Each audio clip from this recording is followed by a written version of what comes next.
What's up, guys? I'm Jack. You might not recognize me, but I've been behind the camera on this channel for a while now, and now I'm here in front of the camera. I'm Jack. This is my garage, and this is Garage Shots.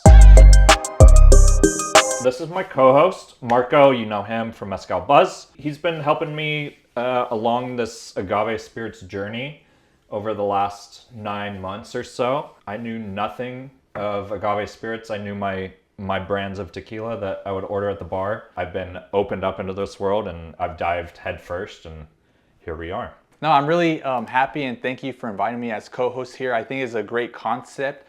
One, to keep on learning the world of agave spirits, of mezcal.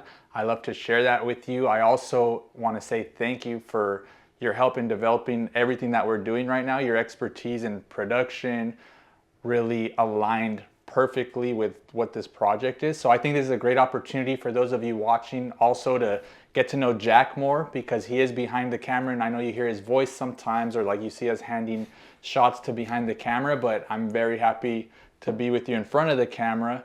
And yeah, an opportunity for the viewers to see a little bit of what we got going, some updates, a little BTS that you'll share with the viewers on what we do around this world of agave spirits. Exactly. And yeah, that's why, you know, when Marco approached me and wanted me to come up with an idea about surrounding this, I really wanted to bring in those newcomers to the agave spirits world that, you know, don't know mezcals like you know mezcals, and how to get into it. And you've been so helpful for me and my journey through agave spirits that I thought, hey, why don't we just put this on camera? Because this is wild that we're not sharing this. Yeah.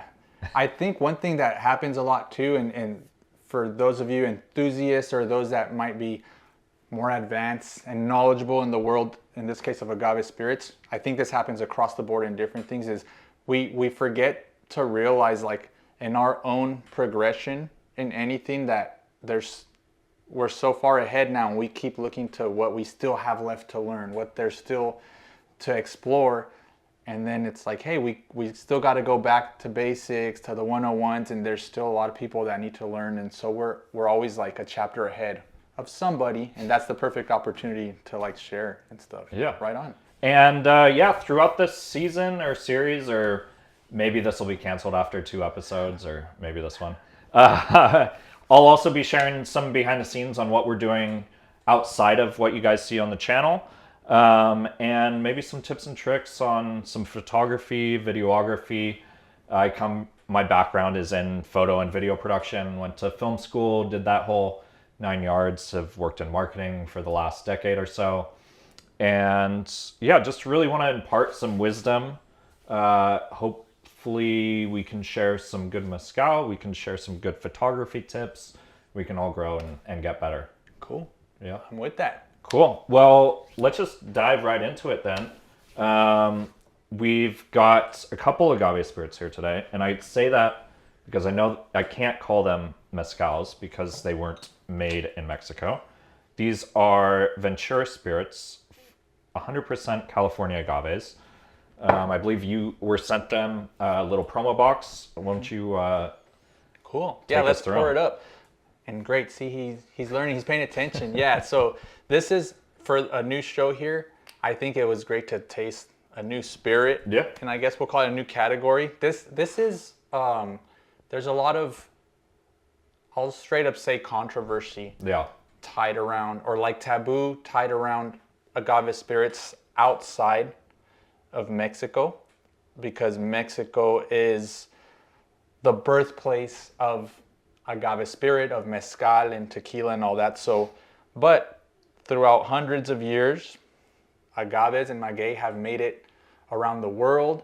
The culture of maguey and mezcal and the Mexican identity with it has traveled so many places around the world. And so Mexicans around the world we're in different places, right? So I think it's only natural that this spirit is being created in other places. So what we have here is a California agave spirit. This is Ventura Spirits, and it's made with 100% Blue Weber agave. And so it's not tequila. It's not mezcal. Which I for me, it was hard to like kind of understand the difference because it is made from the same species of agave, right? It's made in similar methods. I mean, it's grown, harvested, burned. Or, Well, not burned. Not burned. I'm sorry, not burned. But yeah, cooked. Cooked, distilled, Fermented, fermented, distilled. and distilled. Yeah. So Totally. but yeah, so knowing the difference and more of the, what would you say, like anthropological history of mezcal, or Yeah, totally. Like the cultural. I think yeah. a big part of it is that it's the cultural identity of what the agave spirit is for Mexico. What mezcal and agave spirits like raicilla, tequila, bacanora. There's other agave spirits, and it's produced in the majority of the Mexican Republic, not all areas, but it's definitely, I think it comes down to a cultural identity point. And it's interesting because I think culture and tradition is created and it's alive. So it's interesting to see like there's a new culture, there's a new branch of it. It's extending. Who's to say in 20 years, 50, 100 years from now, what this is going to be now deeply rooted in wherever it's being produced. So that's the taboo. You guys leave your comments and just, it's an ongoing topic. So Yeah. with that said, we're tasting the Blanco. They call it Tecolotito, I think. Yeah, the Tecolotito by Ventura Spirits. I would say this is like an industrial, produced like an industrial tequila. Industrial is also a word that is often said with a connotation. Right? I take the negative connotation for sure. Yeah. And for the most part, it is, because if you're thinking of something that's artisanal or traditional versus industrial, you think like, oh, that's horrible. But the methods of tequila has a history of industrialization, innovation, and things being created. So here, I'm pretty sure this is like this fermented in stainless steel tubs. I think it's using column stills, stainless steel column stills, and I'd have to look that up again to be sure. But I mean, let's taste it and see what we got here, right?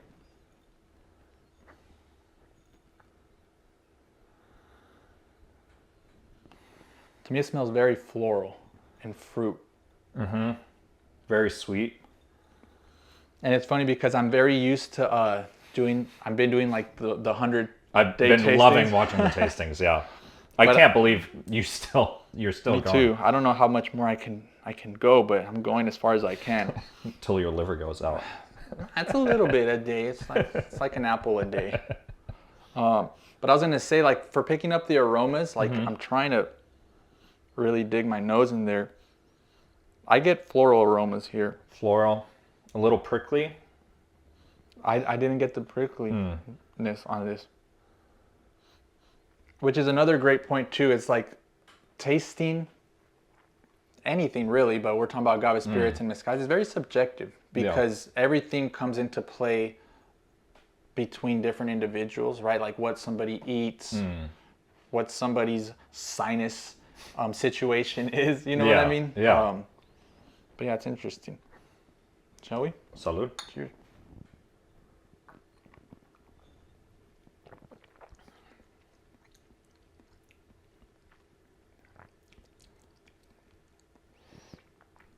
So first, on the first taste, I'm going for a mouthfeel right now. I'm not really trying to identify or search a flavor yet or a taste.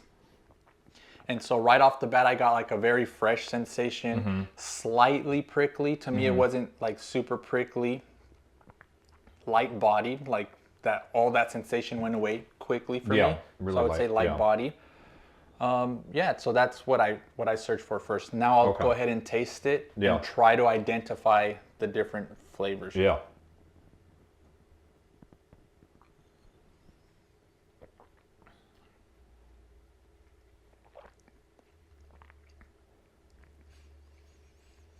I like it. I like it. I like it. What do you get? I'm getting a little bit of that floral coming through that I was smelling that you noticed. Very fresh. It's fresh. Very light. It doesn't stick around. I get, I do start to get like spices in there and a bitterness to it, but not a very strong bitterness, but I do get like a bitterness. It's funny because we were just talking earlier off camera before, like, of that tequila flavor that I can't really quite put my finger on, but I know I'll taste the tequila, and I didn't get that exactly from it. So it's not like, I wouldn't say like it tastes like a tequila, but it does. I mean, slightly, but it's so light. Yeah, dude. Like, in essence, it kind of, don't shoot me, it kind of is like it's not culturally, but yeah, it's good. Yeah. Have you guys had this before? We did a shoot with this a while ago, right? Yeah, we were. If you guys have been following along a little bit, you might have seen some stuff pop up. Cask Capture. So Cask Capture, it was kind of born out of this relationship that we have with mezcal and production and trying to put the two together. And so we came together and thought, why don't we put the best of both worlds together? And Cask Capture was born. We're trying to focus on agave spirits because that's our wheelhouse, or Marco's wheelhouse, I should say. Our wheelhouse. The wheels are turning.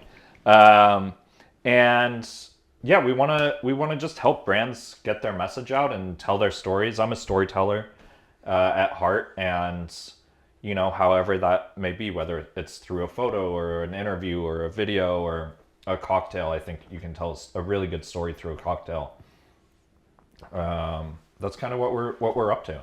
I think a really cool thing about it too, and this is kind of like a topic of I don't know if it's business development or just ideas.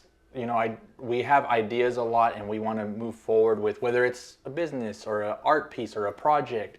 You should see the notes on my phone. It's like, let's do this, let's do that. I'm a book person. I need to start transcribing things into my phone. But dude, and it's interesting because one of the things that I've believed in a lot is synergy, right? It's when you could think of ideas that all kind of relate to each other or help propel other ideas, right? Yeah. And I think that's what I found working with you, Jack, and I think that's what we both look at and the things we look at. So talking about Cask Capture as a content creation agency, right? Like we have, you guys have seen Mezcal Buzz as a show, a channel on YouTube. Cask Capture is like the production company of that, right? When we start to look off and branch out, the way we want to help other brands and other individuals, influencers, and and so like a lot of times I look to bigger companies or brands. Like sometimes I'll look at like other like production studios, or I look at TV networks, or I look at how things branch out. And like, well, the show, for example, like there's a show I like on TV. It's not the production company, like it was produced by, and there's all these little names that come up, and those stick out and branch out into other things. And so it's always been like trying to see how that web connects. And I think this show is a great example of where those ideas kind of came to, is like, let's branch out of the tasting videos or the like very Mezcal Buzz focused content. There's so many more creators and so many more stories to be told in the agave spirits world.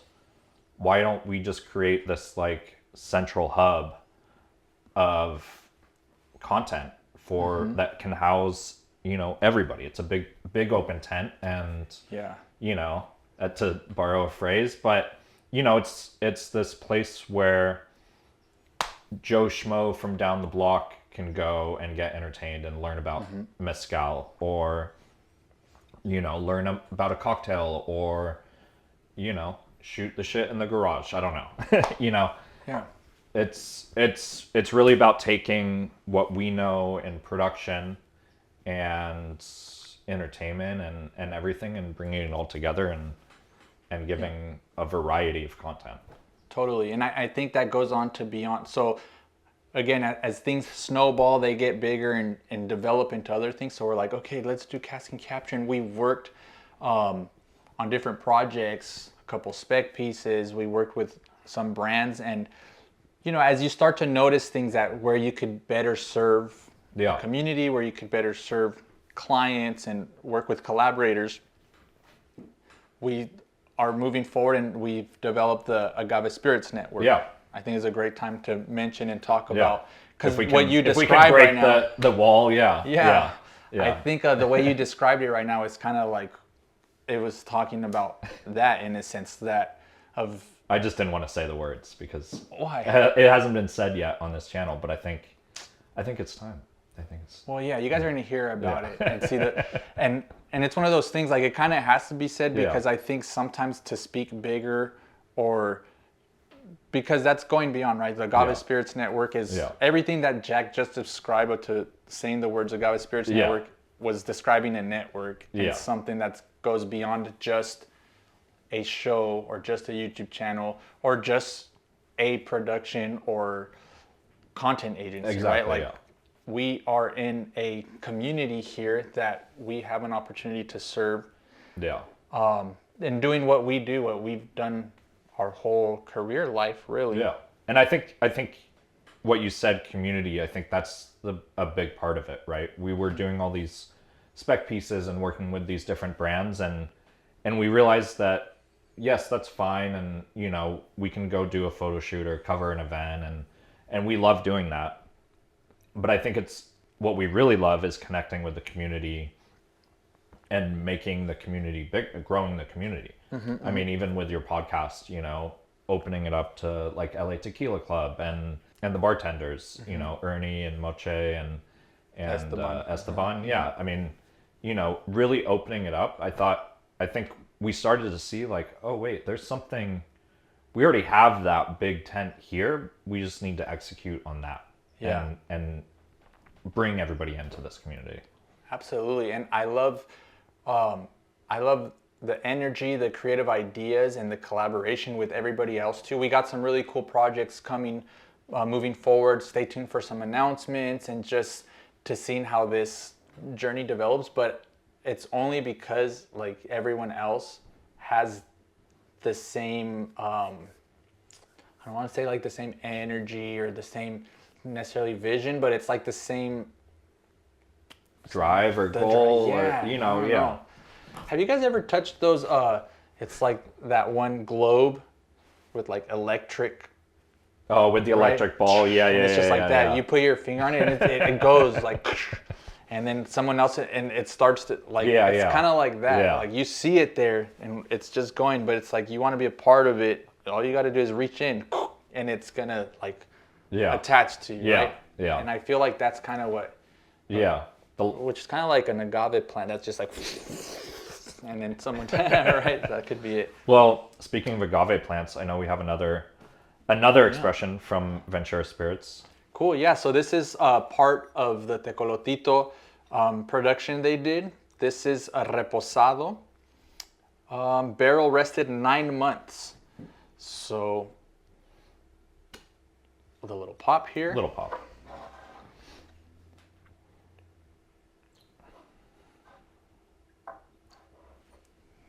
Cool.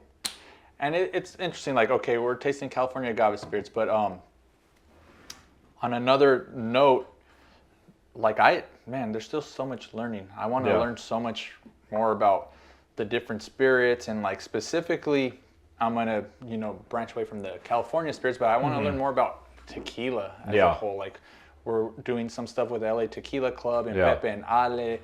Oh my God, that, you know, we shot that podcast a couple weeks ago and we should have been rolling the whole night because we ended up having like a 3-hour conversation after we stopped filming. Yeah. And it's like, you know, those guys, Pepe and Ale, they have like so much passion for what they're doing. And the tequila world is such To me, I think the tequila world is like an easier in for people who don't really know agave spirits because, oh, I recognize, the word tequila. And then, Yeah. at least for me, that was an easy yeah. way for me to jump in and be like, oh, okay, it's actually a type of mezcal, right? Yeah. Yeah. And then get introduced to all these other mezcals. And I know that, yeah, I lost my train of thought there, but It's time for a taste. yeah. Cheers.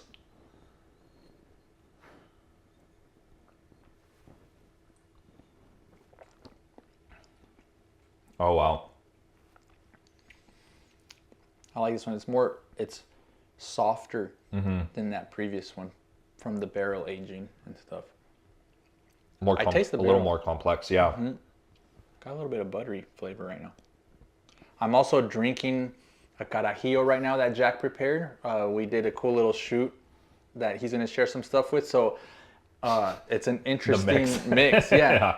I got like a butterscotch flavor right now, but I think it's part of this combination here. Butterscotch is fire too, by the way. I'm having these Girl Scout cookies, the butter toffee ones. Oh. Shoot.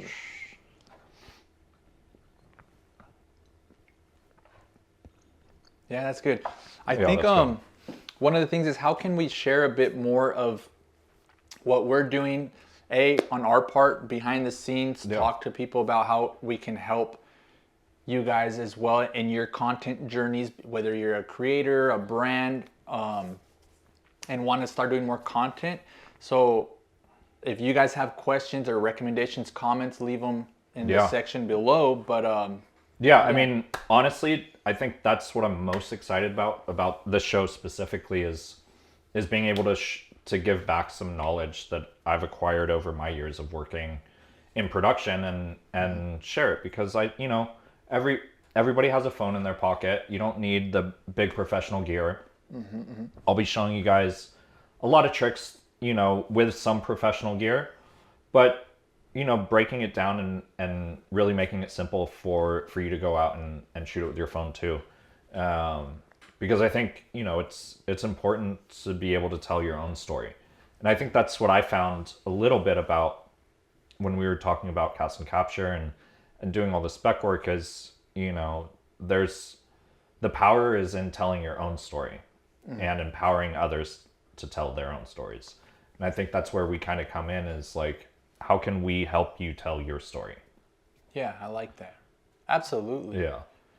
And also because right now, technology and the tools are so accessible that in one way, for someone like us that's working behind the camera, like these are our skill sets, this is what our expertise is, like, well, yes and no. Like anybody can become the expert. Yeah. Anybody could pick up a cell phone and a light or learn natural lighting and do like what we do. Right? Yeah. We put it that way. Yeah. You can finish watching this video first. Yes. And then go up to the search bar and teach yourself. I mean, I learned so much from YouTube and from other people telling me, spilling their knowledge, and that's what I hope that we can give back as well.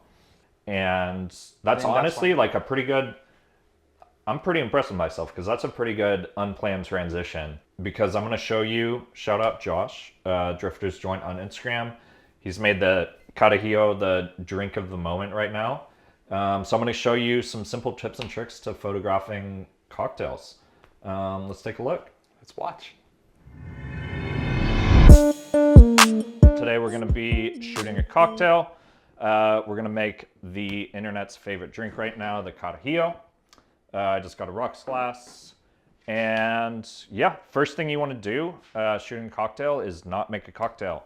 You want to make sure your lights are all set up, your camera's all set up before you make that cocktail because you want to shoot that shit fresh.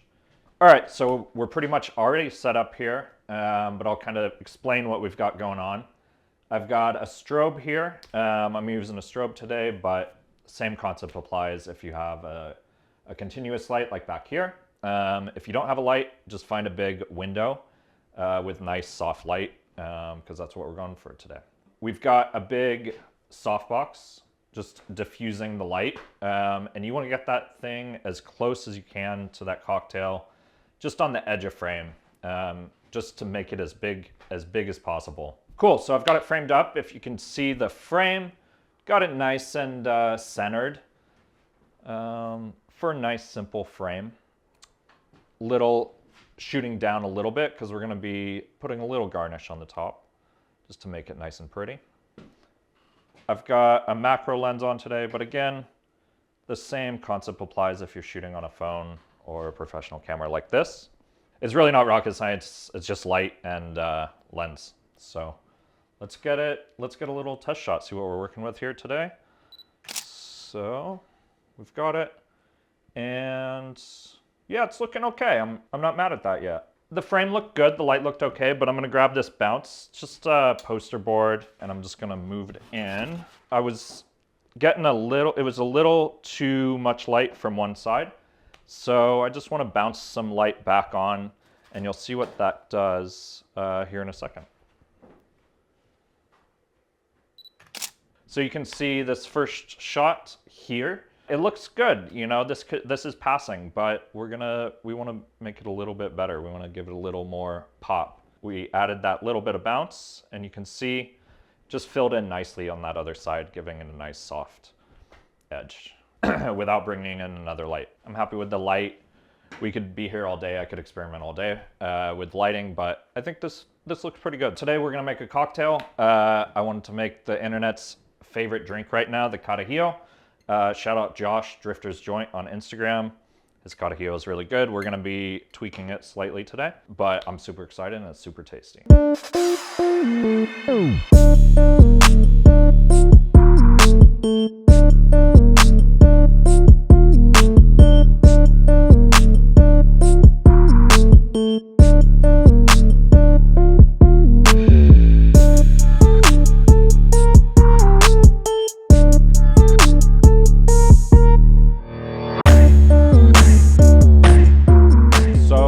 Cocktail, we're ready to shoot. So the biggest tip I can tell you shooting cocktails is shoot it while it's fresh. So let's get going. So today we chose the rocks glass. It's a little easier glass to light. You're not going to have weird shapes and angles and reflections. This cocktail normally would be served not like this, but I'm not a bartender. I just like shooting drinks and drinking drinks. So this is what we have today, and it doesn't look too half bad. So there we have it. I'm pretty happy with it. We got some nice soft light, some nice fall off, a little bit of color with that nice Carajillo with the espresso. Super simple setup, guys, super simple. One light, a little bounce board. You can use this, you can do this with a phone, you can do this with a camera. I've got a strobe today, you can use it with a regular light or just a window. This is a really versatile lighting setup, really basic, guys. I want to see what you guys are shooting, and let's wrap it up with Marco. Dope. So there you have it, a nice, easy setup that you could duplicate and start creating content yourself. Jack, you killed it with this Carajillo. I think it was a great one to follow. Josh Drifter's Joint on Instagram, sharing some really cool cocktails, and also photography and videography that he's doing himself too. Yeah. So look out for that as well. Cool. Well, thanks so much. I hope the show continues on. But we really want it to be an interactive show. You know, I think that's the biggest goal I think that I personally have with the show is to be interactive. So we want to hear your comments. We want to hear your questions. What do you guys want to hear us talk about? We're both an open book. You know, we're going to be tackling photography. We're going to be tackling videography. We're going to be tackling marketing, business development, brand building, tariffs, current events, anything really. So let us know in the comments. And yeah, thanks for watching. I will be back next week. Peace.